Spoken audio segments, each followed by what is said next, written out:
Happy morning to all. Myself, Dr. R. Kirtika, Assistant Professor and CIII Coordinator. In this occasion, I would like to begin with a small quote said by Dr. APJ Abdul Kalam Sir. Confidence and hard work are the best medicine to kill the disease called failure. It will make you a successful person. On behalf of our institution, KIT Kalinga Karunanidhi Institute of Technology, it's my privilege and pleasure to invite you all for this live webinar on opportunity of engineers in Indian space program, organized by KIT CIII. First of all, I wholeheartedly thank our management, principal, vice principal, deans and HODs of various departments for supporting us to conduct this webinar. We thank all the participants registered for this event, and I am sure that you will feel prosperous knowledge you receive after this webinar. Once again, I welcome you all for this webinar and hope that all of you have a bright future. Now, I welcome our Dean, KIT CIII, Dr. K. Mahalakshmi Ma'am, to introduce our guest. Happy morning to one and all present here.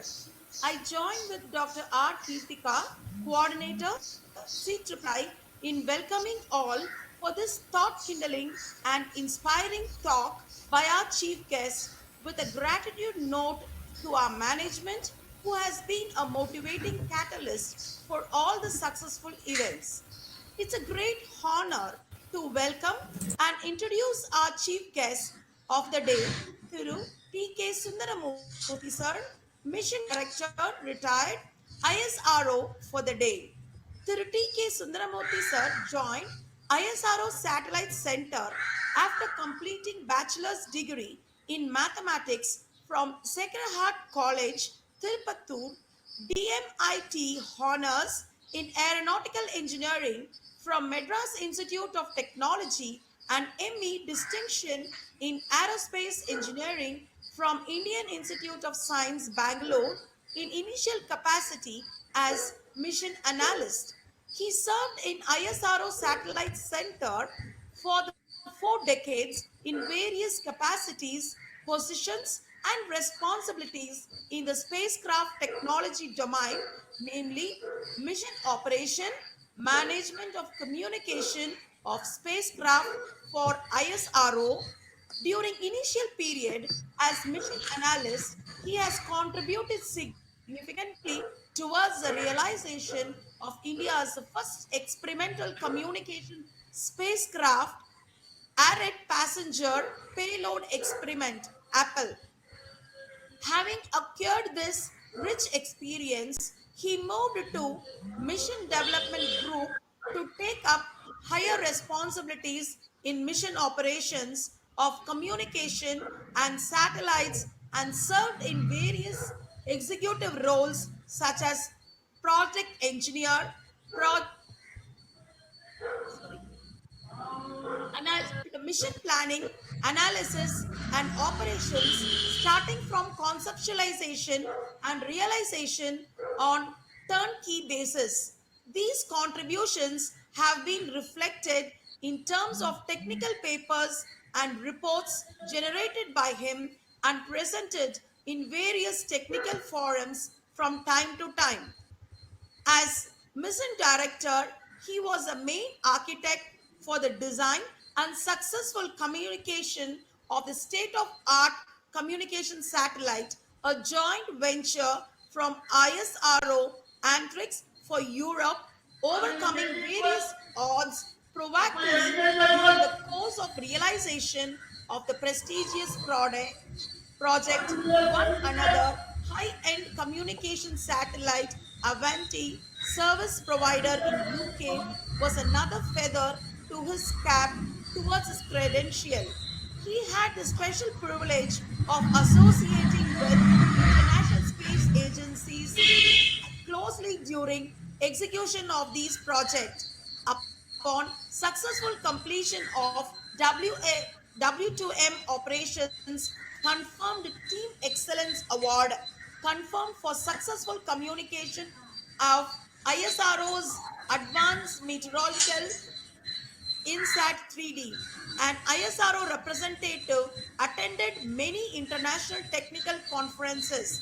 He has also affiliated himself in various high-tech professional bodies, associations such as advisor for many colleges and member board of studies VIT Bhopal, Sri Satya Sai University Bhopal, governing council member ACS College of Engineering, advisory board member KIT Kalanjar Karunanidhi Institute of Technology Coimbatore, vice president Institute of Aeronautical and Astronauts, member of various societies like Aeronautical Society of India, member secretary for MITAABC, member Planet Space as an embodiment of ISRO scientist. He is also a freelance ambassador from ISRO community toward promotion and outreach of various science and technology programs among students, common public, educational institutes. He has visited many technical institutes as a chief guest. He his guest lectures on various topics in space science and technology have made good impact and evidence and interest among technical institutions and students of IS high schools and colleges. It's a great to have you with us, sir, and we are eager to listen to your speech. Over to you, sir. Thank you much for your kind introduction. Good morning to one and all. Now we are going through a very difficult phase. What I can say is it's really difficult one because of this COVID problem. Of course, yes, for everything there should be an end. Okay, so nothing is indefinite. So that way we all hope soon we will come out of this pandemic disease, and then we'll all be becoming normal very soon. I think probably now a lot of already advanced stages, they can come out with a vaccine, and then we should be all back to the normal. Okay, with this small background, okay, I'm today going to cover about the opportunities available for the engineers, especially who are coming up, and then what they can contribute to our Indian space program. So what I'm planning to cover is currently what is been going on in ISRO, and then what is our future plans, so that in all these programs, it is not only aerospace can contribute, all the engineers from all the groups have a role to play. It's like if somebody asks me in my body which is most important, we can't say everything is required. If you talk of I need a heart, but yes, I need the eyes, I need sensing systems, I need breathing. So that kind of things. So everything put together only can make the system work. Similarly, yes, in space systems, it is not only aerospace engineers, it is everybody, including electrical people, telecommunication people, control people, and all kinds of people are really required to contribute so that we can all have this satellite or launch vehicle or anything for that matter, interplanetary missions and that kind of things. So in the coming years, lot of things needs to be accomplished, and then lot of work has to be given. So that we have to utilize for our purpose. So what I'm now going to start my presentation with a brief about our ISRO and then the plans. Then I will say where all the contributions from you people can enhance and enrich our future space program. With this, let us go to the presentation material.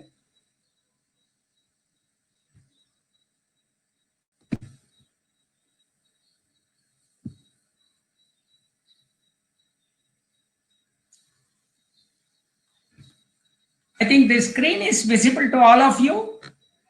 Yes, sir. We have it. Okay, fine.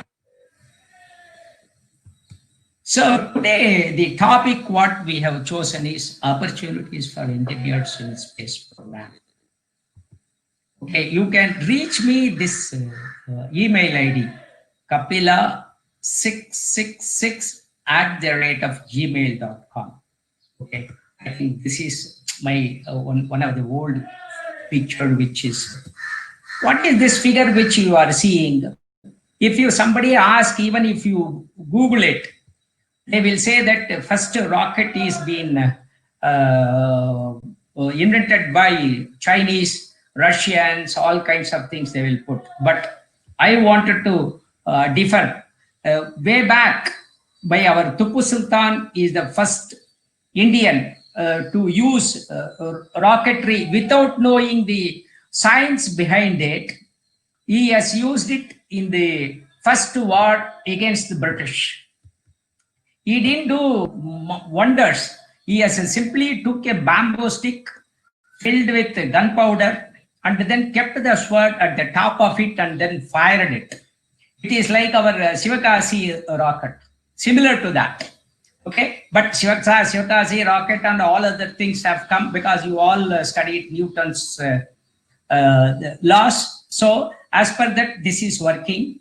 So but the only thing what he did is he has used simultaneously thousands of such bamboo sticks and then started firing against the British soldiers. So he could kill multiple people at the same time so that he could win the war. Even today, that a piece of that rocket is being kept in the Artillery Museum in London. If you happen to see, then you can have a look. So now I wanted to share how we started our ISRO.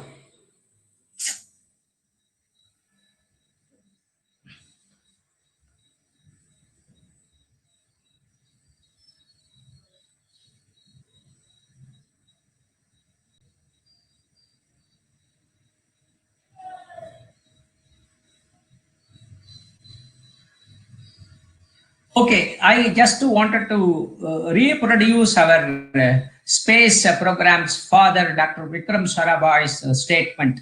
We started our journey in 1960, and yes, our first sounding rocket was launched from Tumba, Trivandrum, on 21st November 1963. When he represented India in the UN Council, the other country members were asking him, India being a developing country, can it afford to have a space technology and then your budget, can it afford to have? For that, the answer given by him, I have just reproduced the words told by him. There are some who question the relevance of space activities in a developing nation like India. For that, he told, if we are to play a meaningful role nationally on the Committee of Nations, we must be second to none in the advanced technologies. But he has told that this should be used to solve the problems of the man and the society. I think what was his mission in the 1960s, now we are already fulfilling all his dreams. Now you talk of anything, you can find space technology relevance in that. Without the space technology, probably now, I can proudly say that we have put our footprint in every part of a daily life. Okay, with this, let me go to the next slide.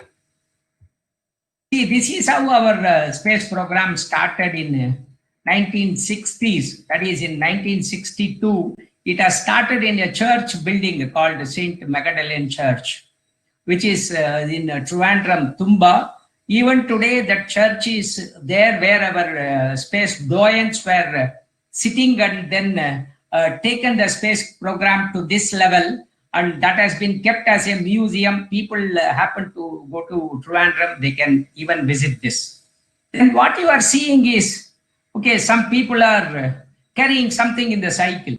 This is nothing but in the initial days, our sounding rocket programs, the rocket assemblies, sounding rocket assemblies have been taken from the laboratory to the launch center by the bicycle. It is not that we were using very sophisticated vehicles and other things. Okay.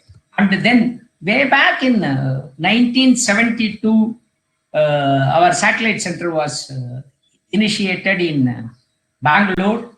This is an industrial shed. And when Russians visited, then they were wondering, in these sheds, are you going to build a satellite? Are you people are really serious? Then the answer given by them was, yes, we can do it. And in 1975, we have done it. But of course, at the time, I was also like you all people, I was in my engineering college. And then this diagram, I can just wanted to show you how we started our program with available resources. The satellite, what you are seeing in this, this satellite is worked in the orbit for 3 years. When this satellite needs to be tested for that radio frequency performance, it should be done in an open field. So the satellite needs to be carried in a non-conducting platform. Nowadays, we have the vehicle which costs crores, so that it is a fully the non-conducting one, and then the noise proof, and then signal the blocks are being already provided. But this I am talking about late 1970s. That is this test we conducted in 1979, if I'm not wrong. I was also a party to that. Then somebody suggested, yes, why not we use bullock cart, because it's made up of wood and it is a non-conducting platform. So what we did is we have made a clean tent, and then we carried the spacecraft from the clean room laboratory and then taken to the open field and we tested for that thing. Why I wanted to put this is, it is not that we are looking for a highly sophisticated facilities. Whatever available, yes, we were doing. I think that is how our space program is. You people are seeing a success because of this kind of available resources we were making use. And the next thing is how our seniors have shown the way how to do, and then what is the kind of a dedication. What is the figure you are seeing is, one is Dr. Kalam, who is sitting this side to your right, and then the other gentleman is a director. Dr. Kalam is a project director, but you see what is he doing? He is doing a technician's job, because what happened was it was called for urgently, that needs to be delivered to meet the schedule. So these two people, okay, they didn't bother about their rather designations. They wanted to see things should be moving. So they themselves, this is how they have motivated us. And we are also doing in ISRO, there is no question of I am senior, I am the project director, or I am the manager, that kind of nothing. When things are required, everyone will be in the floor so that to do the work. This is how the work culture what we have inculcated. In 1963, we have launched our first sounding rocket from Tumba. This is the picture what you are seeing. And our journey started with Aryabhatta launch in 19th April 1975. We have entered in the Space Club with this launch. This was done using a Russian launch vehicle. Then, of course, the programs continue. This is our organization structure. We are directly reporting to the Prime Minister, and we have been governed by a Space Commission and the Department of Space. Under Department of Space, various offices and the infrastructures are coming. Whatever you are seeing, the left side as well as the right side, the centers and kind of things. And then we have a tie-up with the educational research laboratories to support us, and also the dedicated centers in Trivandrum, Valiamala, Sriharikota, Bangalore, Ahmedabad, Hyderabad, all these places, and then down to the almost the next figure what you are seeing. Almost we spread across our country. That may be the reason. What I can say is we are contributing all our program with entire Indian resources, Indian manpower. You name anything, you will find something which is contributing to our space program. So this I just wanted to see with this. I can really proud to say that we are really integrating our Indian brain together, and then we are utilizing, and then so far we are doing it, and then we will be keep doing it in the future also. I think now the future is entirely depends on you people. It is now in your hands, because now people like us, we have already now come out. Next generation is already taking, and then this should be moved to further flying colors by you people. So you people are going to take up the burden and then try to achieve lot many things. Okay, let us talk about some small. What about our launch vehicle programs? We need to launch the satellite, means then we need the rockets. So the rockets can be classified into three groups: lower orbit vehicles, polar sun synchronous launch vehicle (PSLV), and then geostationary launch vehicles. I think you people all would have seen in the television the real launch which is taking place very frequently from our spaceport Sriharikota. These are all the three launch vehicles which currently we are having. One is that PSLV. It has a capability to put a satellite in sun synchronous orbit of 1,000 kilometers, around 1,500 kg. So far, we have successfully launched around 45 to 46 launches. And if you recall, in 2016, we have launched 104 satellites in a single go. That we have done in the PSLV. Next is to have a higher capability and then put a communication satellite in the geosynchronous orbit, 36,000 kilometers orbit. We have geosynchronous launch vehicle. Its capability is to put a 2.5 ton of a satellite.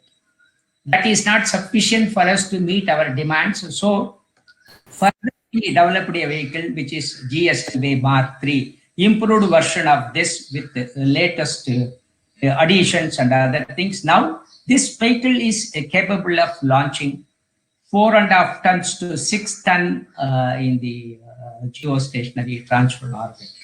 I think this is the vehicle where we used our Chandrayaan-2 mission also. See, this is that host of the vehicle what we have. In that, SLV and ASLV are not now, no more in the production line. It was stopped. Only we are having PSLV, GSLV and GSLV Mark III. So this is our spaceport, which is in Sriharikota, near in Madras. And the insect what you are seeing is how the launch vehicle assembly is taken to the launch pad. Now you are seeing the rocket is assembled and it is ready for the takeoff. And whatever you are seeing in this, it's an aerial view. 2 launch pads you are seeing. That means we can launch simultaneously 2 rockets with an interval of short time. But now our frequency of launches have been increased. So there is one more pad is required, and now that other launch pad is coming up in the coastal area of our Tamil Nadu. Already the process are all going on. probably shortly, maybe in a couple of months, we should be able to see the launch from that port also. This is, I just wanted to show you animated video of how the rocket is launched and the satellite is being, the appendages are deployed like solar panels, antennas and other things. Explained in this 1 minute short video.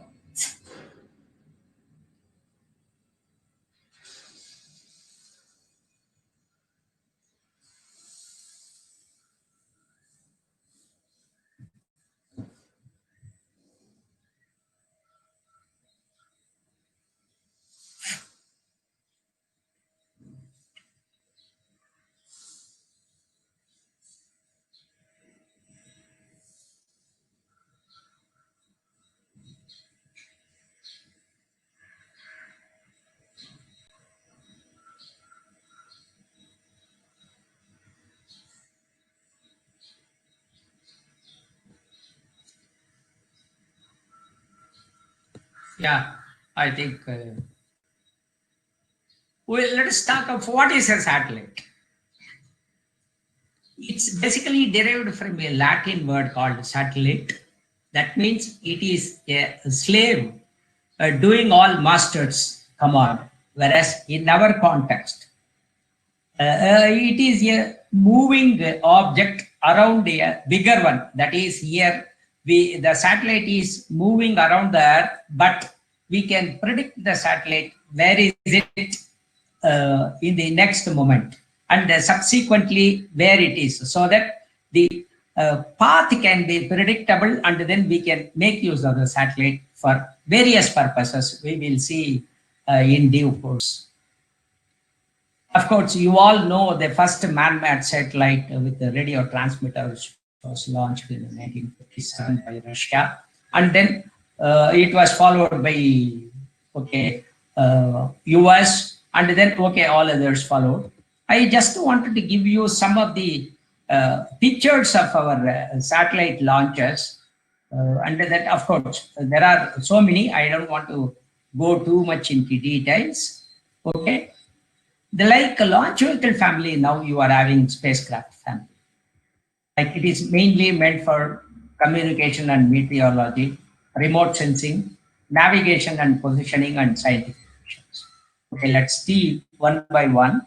See, this is the host of communication satellites we have launched from 1000 kg to, of course, now we are having 6 tons with that. Our recent 2 years back, we launched GSAT-11. That was weighing the heaviest satellite, that was weighing around 6 tons, which is being used for our providing a high throughput internet. It is now capable of giving something like 20 Gbps. That's the kind of a thing what this is, the communication satellite. For remote sensing and Earth observation system, we have host of satellites that is launched through our PSLV, and then this is the kind of a various spacecrafts which we have launched. Let me not go into too much into details. Then we have environmental monitoring and atmospheric research also. We have put a lot of satellites. Then cartography and then large scale mapping applications we have done. And then later, the land and water resources management also we have used in this Earth observation system satellite. Now we come to applications of communication satellite.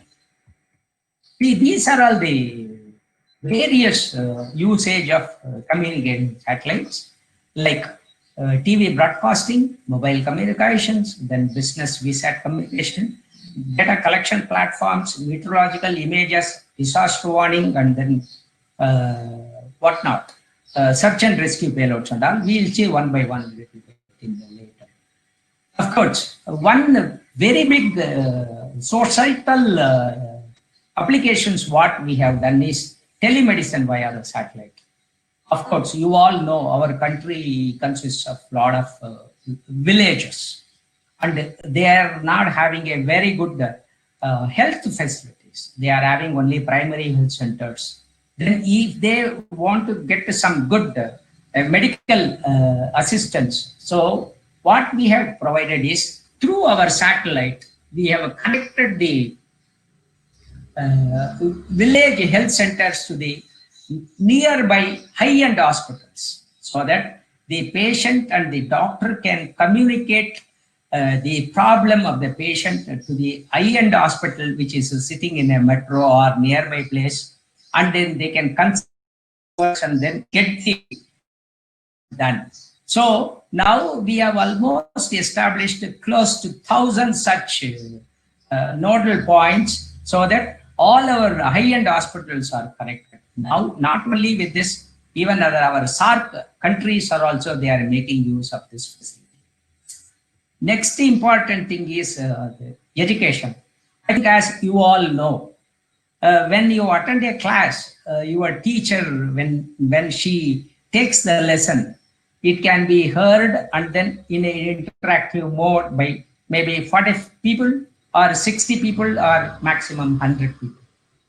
But by using spacecrafts and by the usage of its coverage, the professor's lecture can be sent to the spacecraft, and then it can be rebroadcast from the spacecraft, so that the entire country with the reception facility can see the lecture simultaneously. That means the knowledge can be shared simultaneously by all the people. That means like the very rather learned and the knowledgeable professors sitting across the country, they can easily spread their knowledge to the students community across India using our satellite.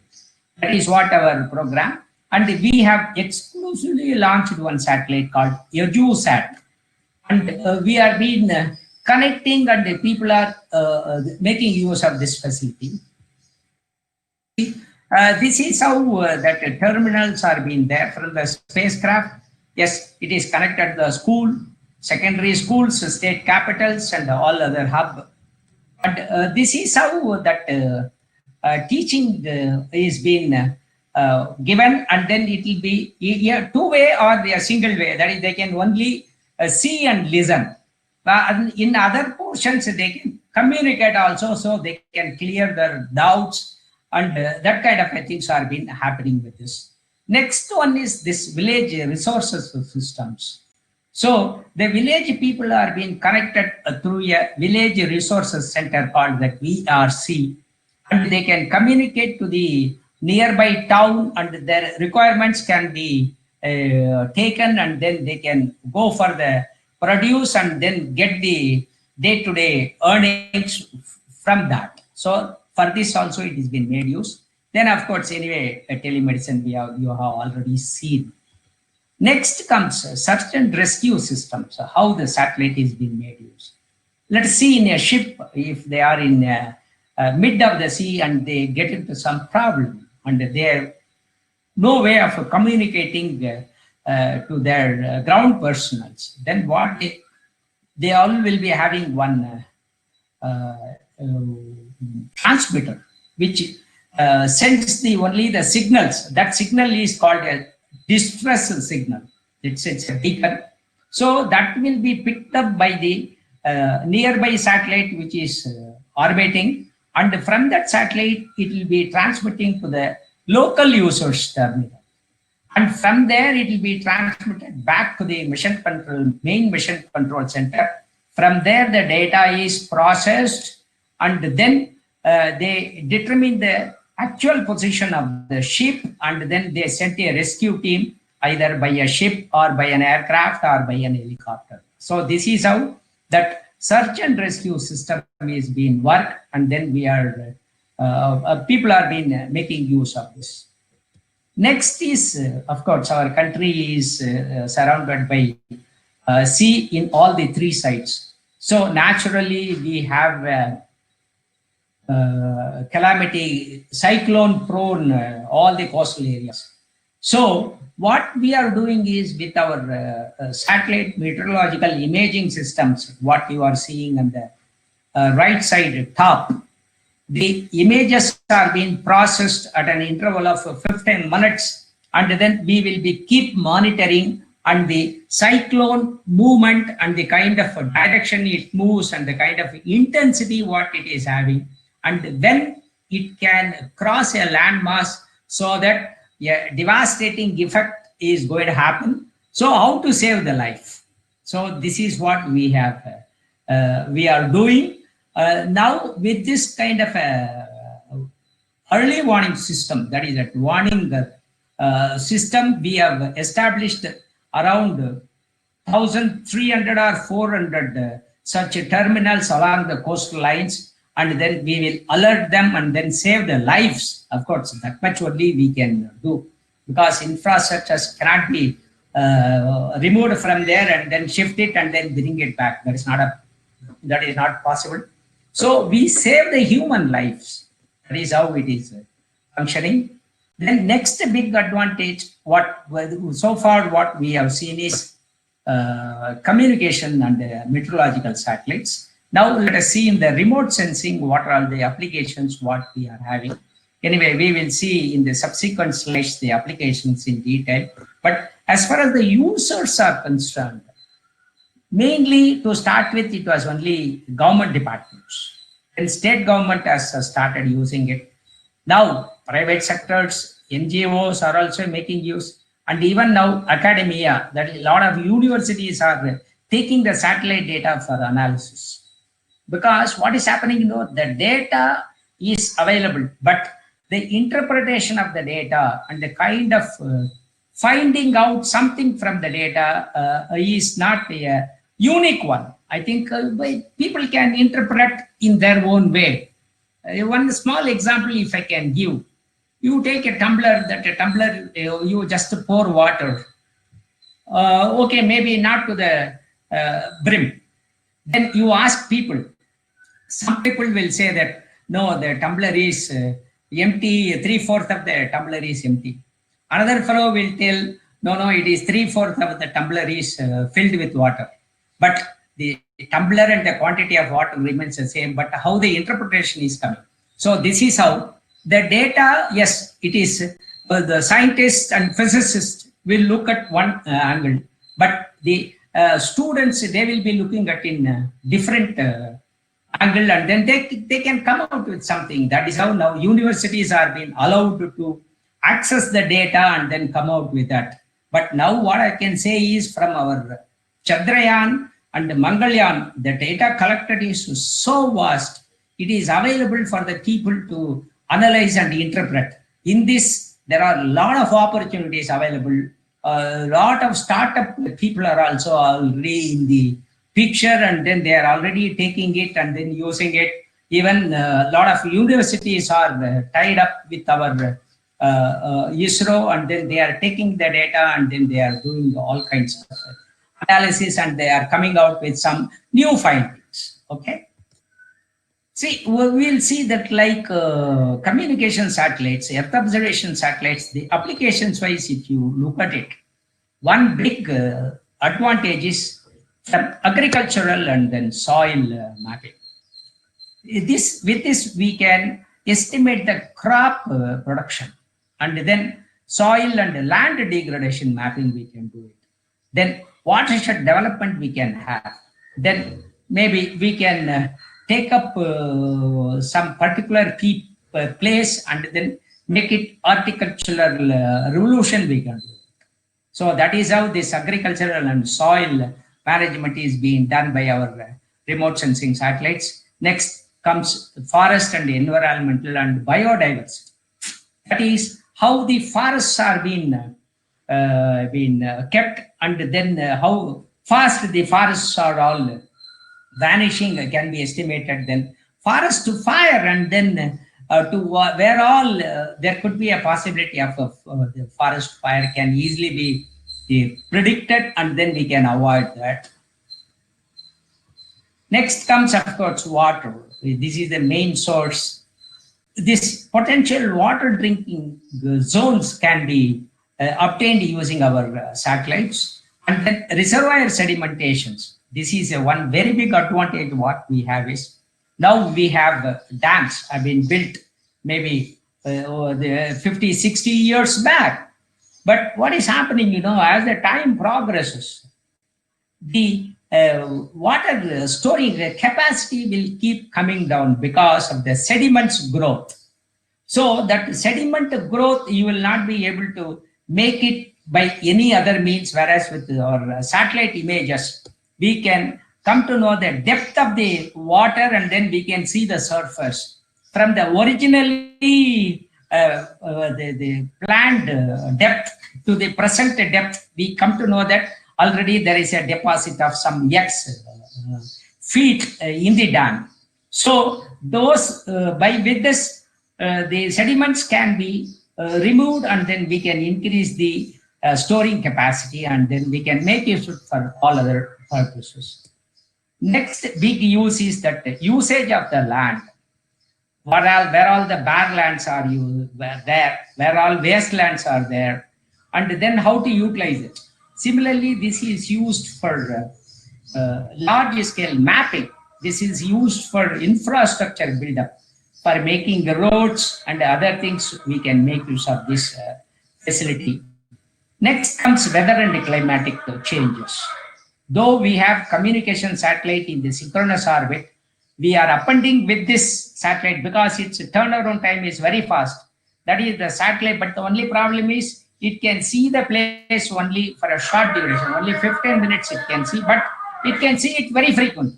So that is the idea. And it can, because the altitude is very low, 1,000 kilometers compared to 36,000 kilometers, the resolutions are better with the low Earth. So what we do is, we take the overall picture from geostationary and then we'll zero in on and go for a better resolution using the remote sensing satellites. Next, this is being used for our oceanography also we are making use. Potential fishing zones can be identified so that fishermen go and have a good catch and then they can have. Similarly, coastal zone mapping can easily be done with this kind of a thing. Of course, last but not the least, the disaster management support. When there is a disaster is taking place, whether they are being rehabilitated and then to how far the devastation is can be estimated through this. And then we can give the relief operations and then we can bring. Similarly, drought monitoring is much easier with the Earth observations at the remote sensing satellites. Of course, yes, imaging capability. What you are seeing in this picture is 1 kilometer by 1 kilometer will be represented as a dot. What you are seeing in this picture, per kilometer, the same satellite with a better optical accuracy, we have improved it to 360 meters. That means a 360 meter by 360 meter will be represented by a dot. Now you see, here you see the picture, you are seeing a very wide area. Whereas here, the concentration is this one only, and how the valley and other things you are seeing. With better accuracy, you can still see some more clarity. And finally, now today, we are having the imaging capability of 1 meter. That means 1 meter by 1 meter, you can see from the spacecraft. It is indirectly, I can tell, a car moving in the road can easily be tracked from the satellite. Now we are having much better accuracy, but of course, these are all being used by defense people. Because not, this is not the forum to discuss all those things. But what I'm trying to tell you is, as the time progresses, how we have improved our technology and then capability, and then we have reached this level. That is all I'm trying to tell you. And of course, yes, scientific missions. Of course, without science, nothing is there. So in the science, basically we are addressing astronomy and astrophysics, aeronomy and planetary atmospheres, and then solar system studies and theoretical physics. Basically, all these things are being addressed, like middle atmosphere dynamics, ionospheric plasma, ionospheric topography, planetary exploration. These are all the missions which is come under science missions. Of course, which you all know some, I'll explain a little bit later. Of course, we have already launched Chandrayaan 1, Chandrayaan 2, and then Mangalyaan we have launched, and then Astrosat we have launched. Now, Aditya is yet to go. That is a dedicated science mission for Sun, like Astrosat, which we have dedicated for the astrophysics people. This Aditya is again meant to study the advanced about the solar system, that is that about Sun.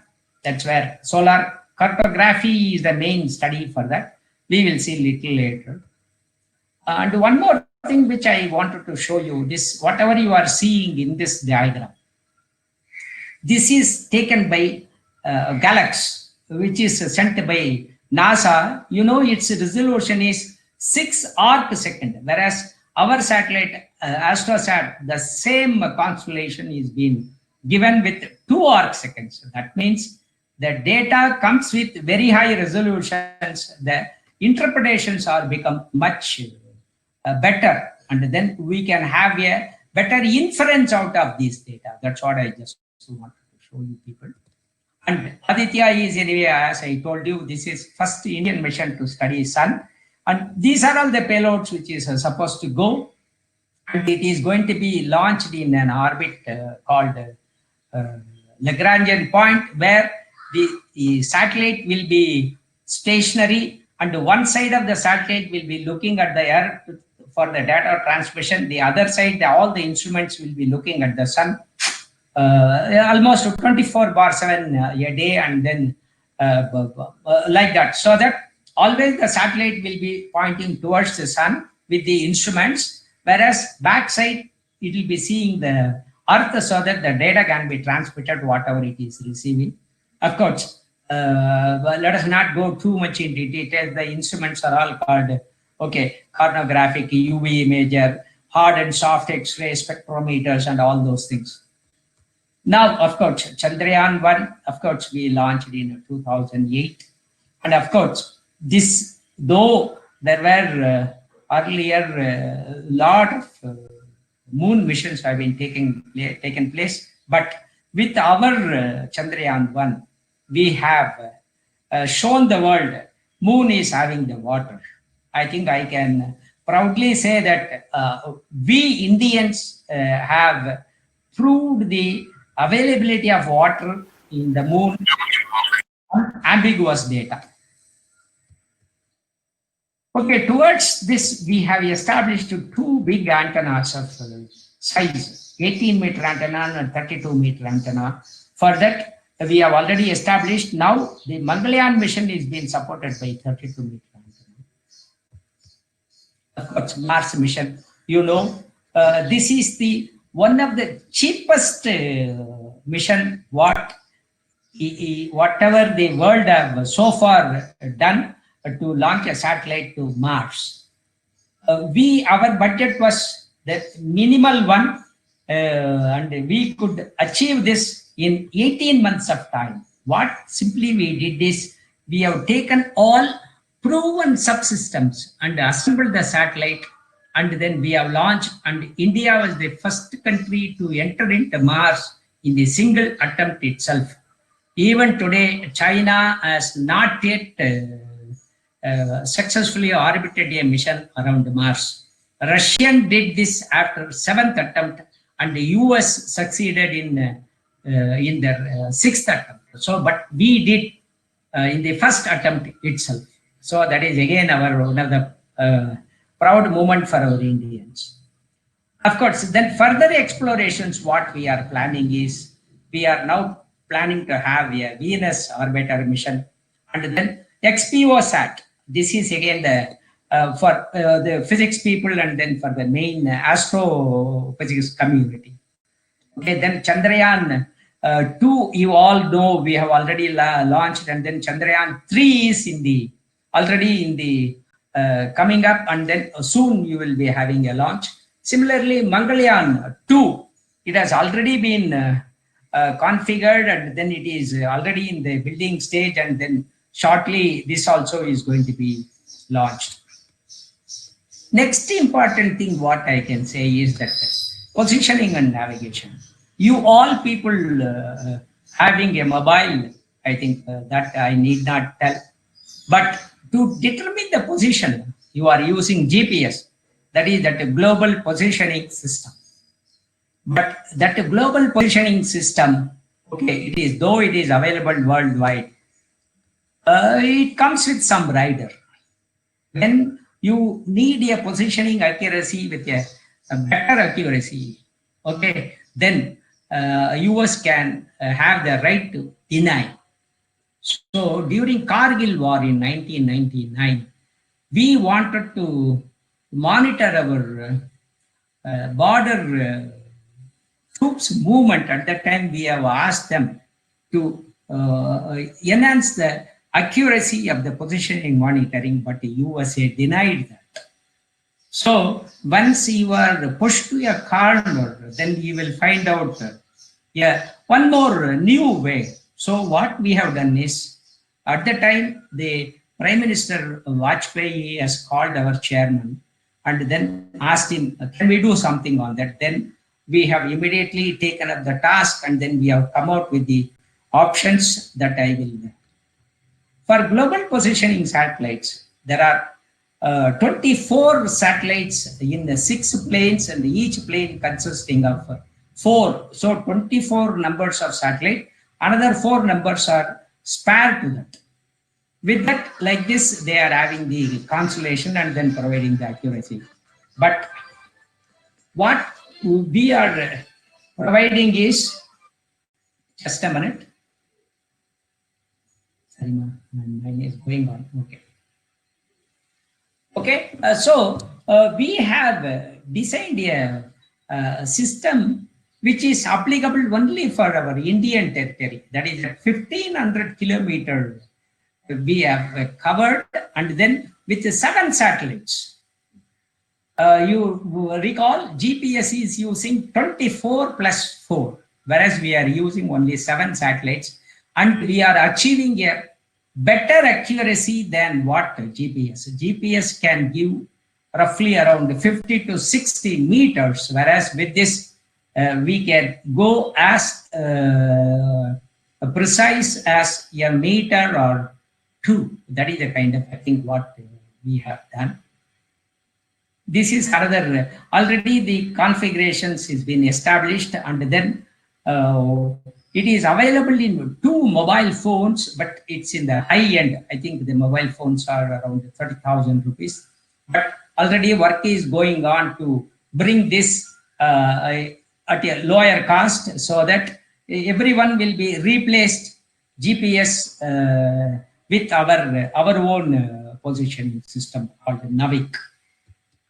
Of course, this is how our that Mark III launch vehicle assembly. I just wanted to show you the magnitude and then the massiveness of the launch vehicle. What you are seeing is that's what in various stages. The first stage is being taken, and the heat shield with the satellite, and then the boosters are being assembled. All these things you are seeing in this diagram. Okay, now the roadmap, what you are seeing in the coming years, so that we have to enhance all our satellites as well as our launch vehicles. If you, in this, I am just going to give you the spacecraft's roadmap. The communication satellites, what now we are having is around 25 to 30. And then we are slowly augmenting, and then we are adding another 22 in a couple of years. Then by 2025, we are adding another 39. This is mainly to enhance the capability, and not only that, we will have to replace the satellites which are already in use. That is the main thing, because the satellite cannot work indefinitely. It is having a definite amount of life. Once that life is over, that satellite becomes defunct. that needs to be a replacement. So that is how we are doing it. And you see, by 2030, that is that next generation of that high throughput and then digital stream, then coverage of the satellites in terms of low Earth as well as sun synchronous, then high power satellites all will be reduced. For our navigation satellite, what we are planning is 7 satellites are already in the operation mode. We are going to add another 4 satellites. This is mainly to enhance the accuracy. That's all. And then ultimately we wanted to have it 15 such satellites. That means our 7 plus 4 plus another 4. So that with this we will get a very precise positioning monitoring we can make use, and this will be used by all of the public. Next comes our vision. If you look at it in terms of education, it should be education to all, health to all, then empowering the rural community, and then panchayat village levels and resilient society. That's what. It's a large-scale operational and then mainstream applications are in the days to come. There, the support is required from all sectors of the industry, academia, universities, all those people. This is the kind of a space mission, a spectrum what we are planning to have. Continuation, all the data, and then we are trying to add, and in our plan, we are having our own space station, reusable launch vehicles, and then sending it to data relay satellites, and then manned spacecraft platforms and other things, and then interplanetary missions and all what is in this platform. Of course, most important thing now I am coming is our space program, human space program. This gives you a overview of the human space program. This is the launch vehicle. The launch vehicle is a modified version of our GSLV Mark III, and this is the capsule what. This is where the crew members are going to sit, and this is the service vehicle for them. And of course, the duration is it can vary from 7 to 2 weeks, or it can be lesser than 7 days also. But these are all the decisions which will be taken at a later time. And then emergency mission abort. See, the main difference between a human space mission and a satellite mission. A satellite, once I launch, I need not bring it back. Whereas a human being, I'll have to get him back. That is the most important thing. And if something happens to the rocket, I should rescue the people, crew, safely. So that is why we need emergency mission to abort and then crew rescue system. Okay. Then next thing is that the crew module is designed such that it should successfully re-enter the atmosphere successfully on land. This right side bottom gives you the kind of how it is planned. It is going to be put into orbit, and then after the mission is over, from here it will be deorbited, and then it will be landing on the fixed location. To achieve this, way back in 2007 itself, we have launched that capsule. Successfully, we have launched, and then it was there in the orbit for 12 days. And then with a lot of experiments which we did, and then we have recovered the satellite. That recovery it is recovered from the sea.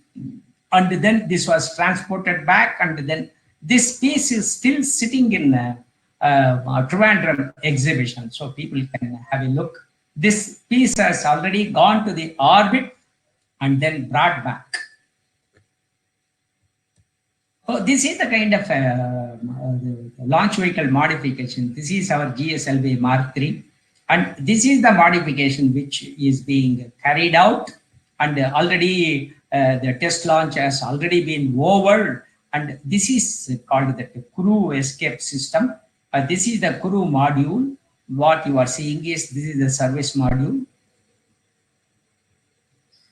Towards that astronaut training facility is established in our Bangalore near our international airport. It is at a cost of something like 3,000 crores, and then already the equipments, already testing centers and other things are already been established. And now the selected crew members of that 4 IAF pilots are already undergoing a training in Russia. Then subsequently, yes, we will have our own training center, and then we can train them in our own soil. That is the idea what we are having. Towards this, that is that crew module rescue, we have done a test, and that test is successfully completed. You are seeing that successfully we have recovered the module. Of course, this is without human being, only a dummy it was kept, and then this is mainly to prove all other technologies associated to have the mission. And of course, next stage is, anyway, you all know, so far India has launched something very close to 300 satellites of other countries using our PSLV launch vehicle. But we now the demand is, many people are coming out with low mass satellites, that is that so-called nano, micro, mini satellites are there to study various purposes, and it is a low cost one. So for that, they are all looking for a low cost launch vehicles.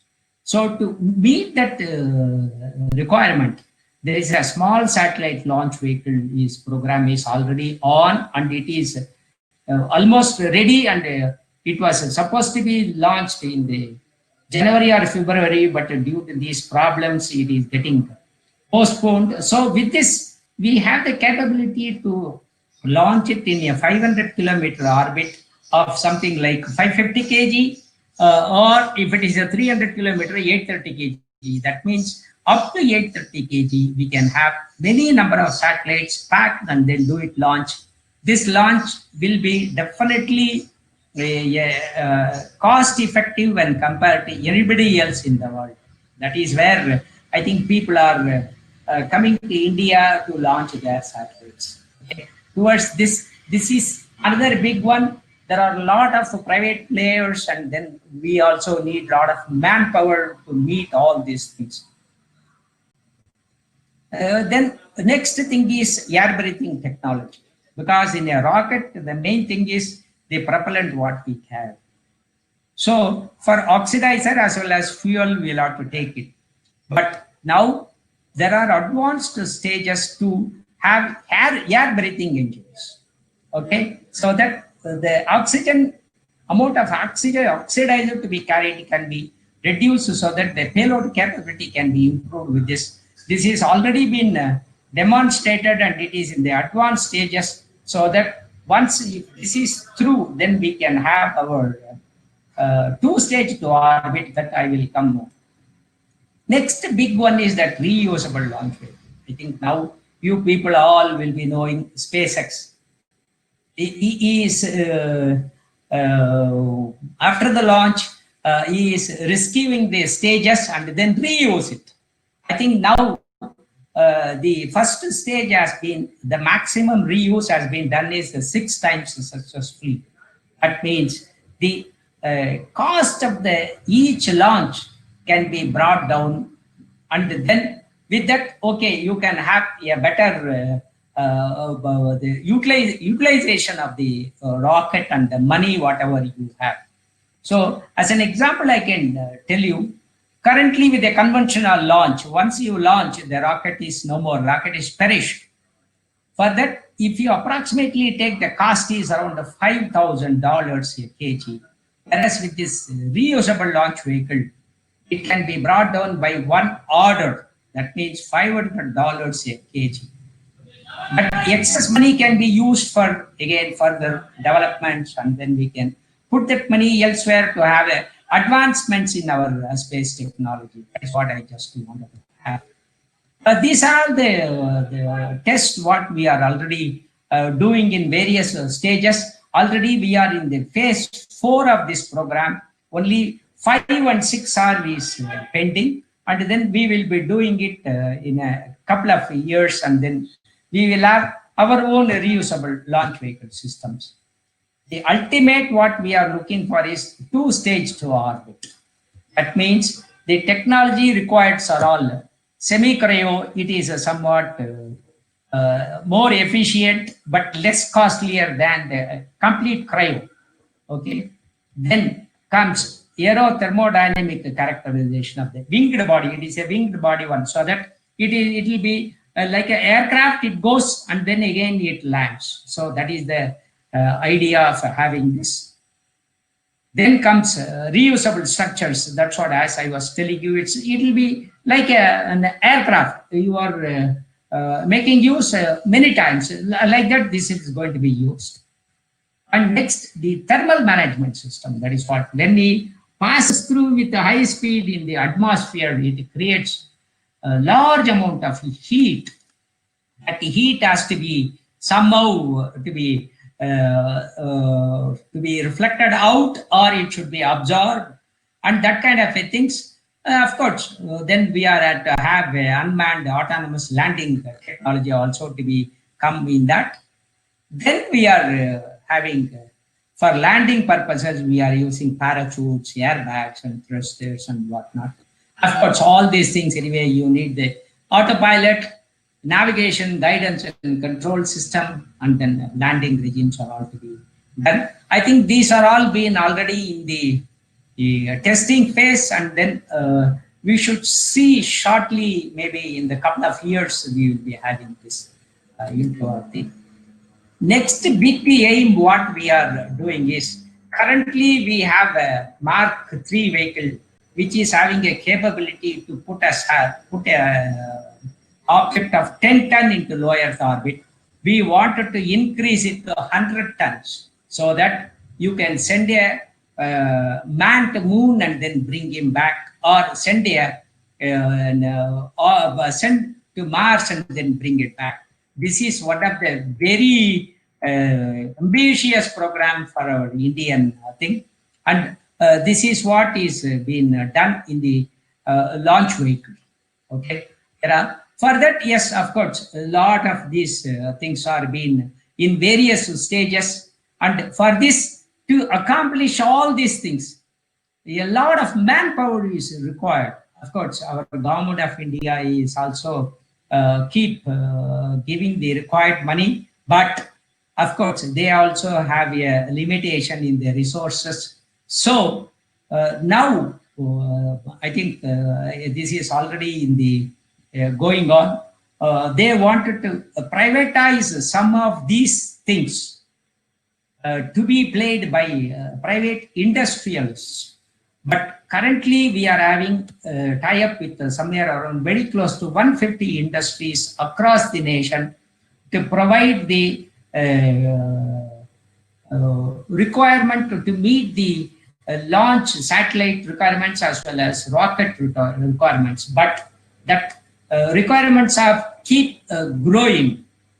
Now what I can say is, globally we are seeing an expenditure of something like $400 billion in the space program. Even if you get 1% of it, it is $4 billion. $4 billion means I think it is quite enormous. I'm not even able to imagine. Even for us, 1 lakh rupee itself is a very big thing. Whereas just you imagine $4 billion, 1% of it. That's all I'm telling. That means so much of potential is available. So this our government agency alone cannot be sufficient to meet this. So we need private people to participate. So that is why we are encouraging a lot of startup companies, and then we are encouraging them now with the opening up of a space sector to the private people and then startup people. They can make use, and how they can make use, they need again intelligent manpower, a dedicated workforce, but that cannot come from our ISRO community. It has to come only from students, budding engineers only have to come and then accomplish this job. So that is where I am confident with this kind of a growth in the Indian space program. We need across the spectrum of engineering institutes. It's not only aerospace or aeronautical people, from all other branches. You name anybody, I can say that I'll find out a thing. If somebody may be saying, sir, I'm doing civil engineering, no botheration. To launch a rocket, I need to build a tower. That tower is built by whom? Tower cannot be built by an aero engineer. Tower has to be built by civil engineer only. Then electronics, for all the control systems of electronics and other things, I need people with electronics background. Then control engineering. For the rocket or satellite, you need the control people. So control engineering people are required. Similarly, for transmitting and then receiving back the data either from the launch vehicle or from the satellite, I need telecommunication. So telecommunication people are required. So that way, if you name anybody, but with all these things, if without the computer fellows, I do not know how do I crunch the data and then get out of this my useful information. So I need a computer system fellow. So that way, across the spectrum of engineers are required to meet all these demands. So far, whatever I have put. So, and then the demand is keep growing only, because after all, we are all human beings. Okay, initially, okay, I may be happy to have a cycle. Then after having a cycle, I aspire for a scooter, then car. After having the car, I want to have a high-end car. See, this is how the requirements keep growing. It's not that it is stopped. So at some stage, but maybe, okay, there is two aspects what one has to see is, you should not have a greed.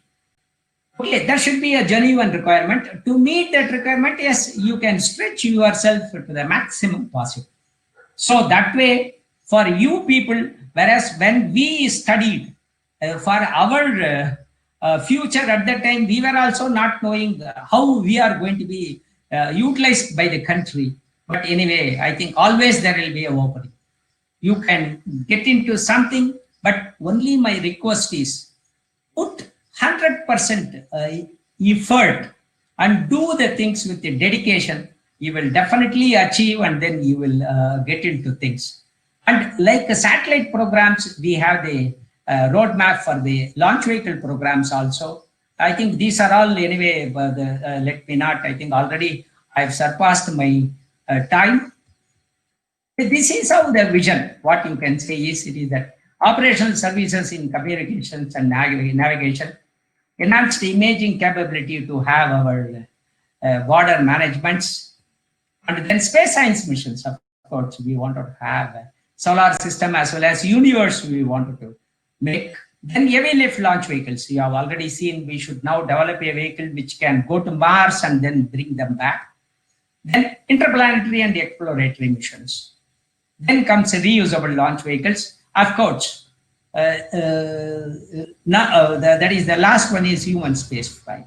Okay, we are already into this, and then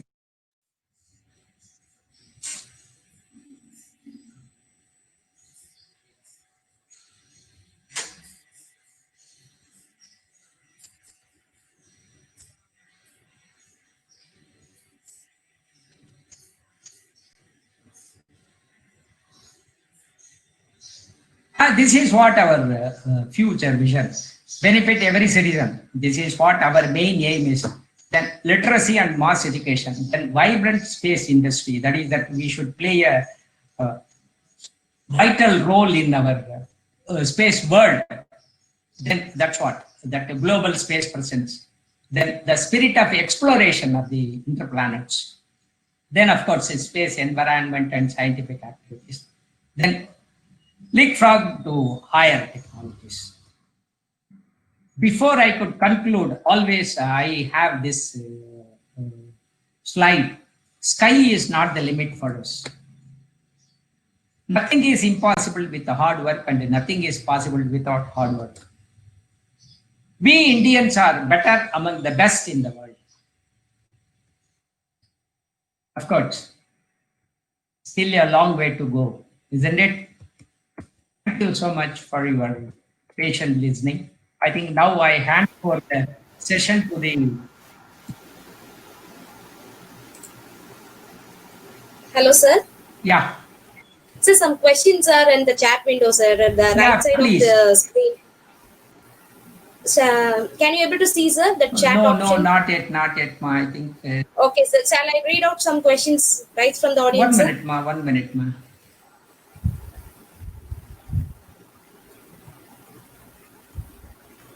Yeah. Yes, are you able to see me? Yes, sir. Okay. Sir, Yeah. some of the students have raised the question, sir. So, Okay. what's the velocity of the satellite they have asked, sir? Okay, it's if it is in the low Earth orbit, it moves around 7.8 kilometer per second, whereas in the geostationary orbit, it moves with a speed of equal to Earth. That is, it makes one revolution in a day. That means it moves with 3.07 kilometer per second. Sir, and the next question is, can you please define the progress about NASA's Mars over 2020, sir? NASA 20, why I should bother? But of course, yes, it is available in the public domain. Anyway, I can tell, but honestly speaking, why I should bother? I'll be having my own. Okay, sir. When we are going to launch a space telescope like Hubble telescope, they have asked, sir. Oh, okay, but the time frame I cannot tell right now. It should come up from the astrophysicists, and then the requirement should be there. Without having a requirement, if somebody has launched, I don't want to follow them. There should be a real demand and the requirement. If it comes from the scientific community, yes, it will be done in, okay, maybe in 2 years of time, we can have a space telescope. If such a requirement is coming, and if it is being analyzed and it has been validated, yes, we need such a kind of a program, then yes, it can be initiated and then complete. Sir, can you tell about the space food, sir? Kindly repeat the question, ma. Sir, can you tell about the space food they have asked, sir? Space food. Space food, yeah, of course. Yes. What is happening, like what we are having on the ground, we cannot have such a kind of a luxury to have the same kind of a food in the orbit, because mainly every gram you are carrying into the orbit, yes, that's a cost aspect, because that much weight needs to be carried. So you can't have such a kind of luxury of having a hot food kind of a thing, what you are having, like sambar, rasam, curd, and that kind of a things. But we are already having a food technology institute in Mysore. They are designing the food with the required calories and the energies in the dry form, and then they will be taking it. But nowadays, even chapatis are being made in a dry form, and then that they are going to eat. And our human space program, the food, the kind of a food which they are going to have, will be supplied by our Mysore food technology. Okay, sir. Sir, why do we stop ISRO satellite in particular distance from the Earth, sir? Why? Why do we stop ISRO satellite in a particular ISS. distance? Yes, sir. ISS, that is that space ISS, station. Okay, what is happening, okay. See, this space station is being basically established sometime in 1990 by USA with the support of USSR. Okay, it's a joint mission because such a kind of a large, some 10 to 20 tons of weight cannot be launched in a single-handedly. So part by part they have launched, and then it will be much easier to have the transportation facility to a lower orbit. So that means the vehicle size required will be somewhat smaller capacity is sufficient. That means each time they will take it to a 1 ton class of thing and then they will assemble in the orbit. That is how ISS has been assembled.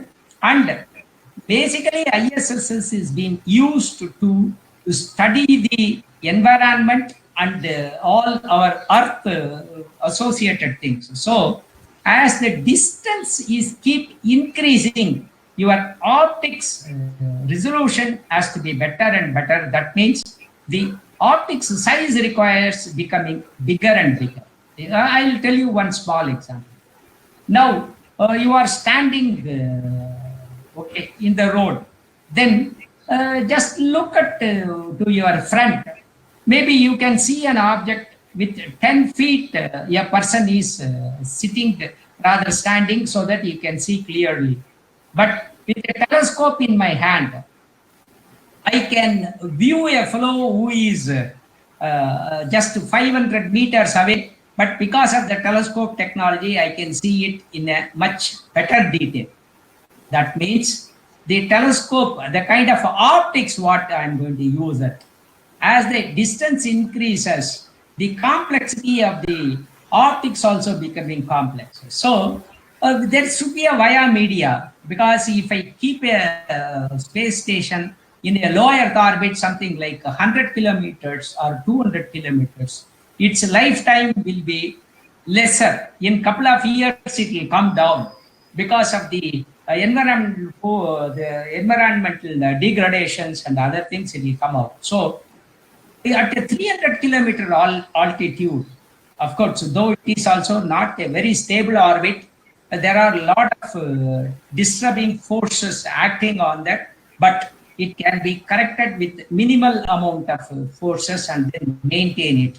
So that is the reason this kind of a very high object like space station or even space shuttle in earlier times, if you see, all these things are being launched with some 300 kilometers orbit only. Even if you see our human space program, we are planning to launch around 300 kilometers orbit only. This is the main reason. Nothing. I can have 1,000 kilometers also, but thing is, again, the kind of energy what I am going to use it in the rocketry is very high. And its usage versus that, when you do a comparison, then okay, by having the 1,000 kilometers, it is not going to give me a much advantage. So that is the reason, okay, people are compromising on 200 to 300 kilometers. So, what are the opportunities to join in ISRO, sir?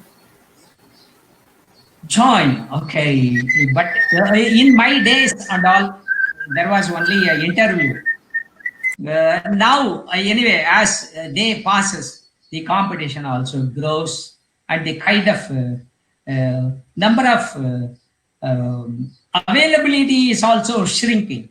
See, I can tell you, when I joined, to roll out a satellite, we took 3 years. That I'm talking about 40 years back. But now, a satellite is being rolled out once in a month. But the manpower what you talk of when I joined, and now, okay, of course, we are having, when I joined, it was around maybe 5,000 or 6,000 across our ISRO centers. Now we are having close to 20,000 people, but the same kind of number cannot be keep increasing.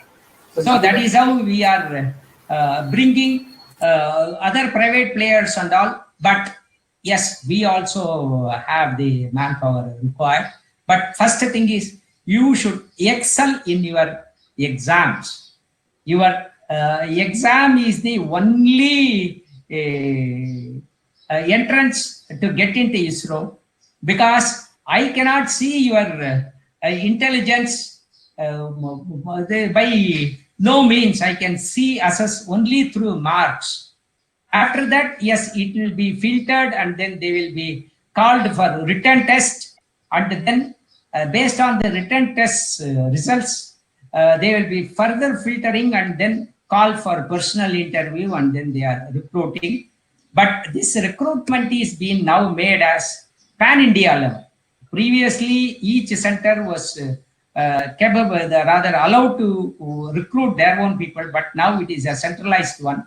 I think the online exams registration is happening sometime in January, July kind of a thing, but you can always look in the isro.org site. Then if you put job opportunities, it will be as and when the requirement arises, it will be put in that, and along with that the required qualifications and then other associated conditions are being given.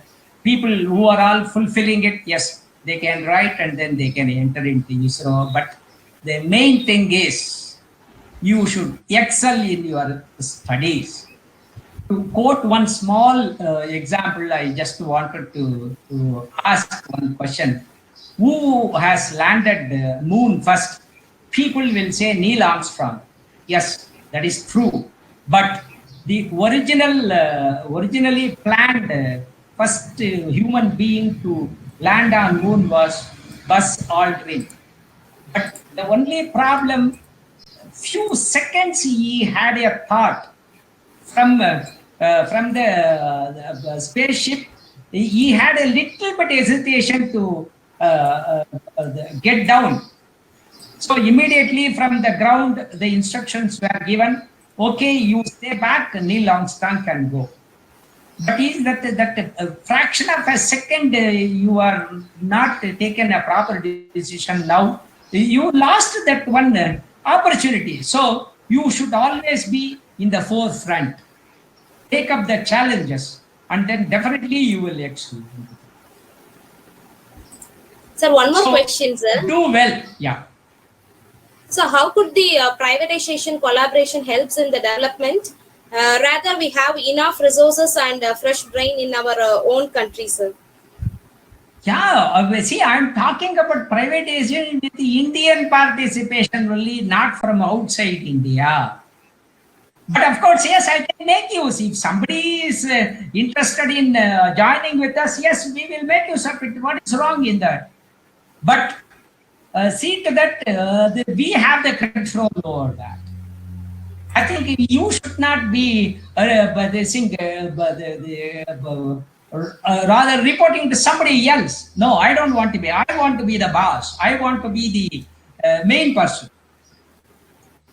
So our aim is indigenous. That is what indigenous. We have to have our own resources.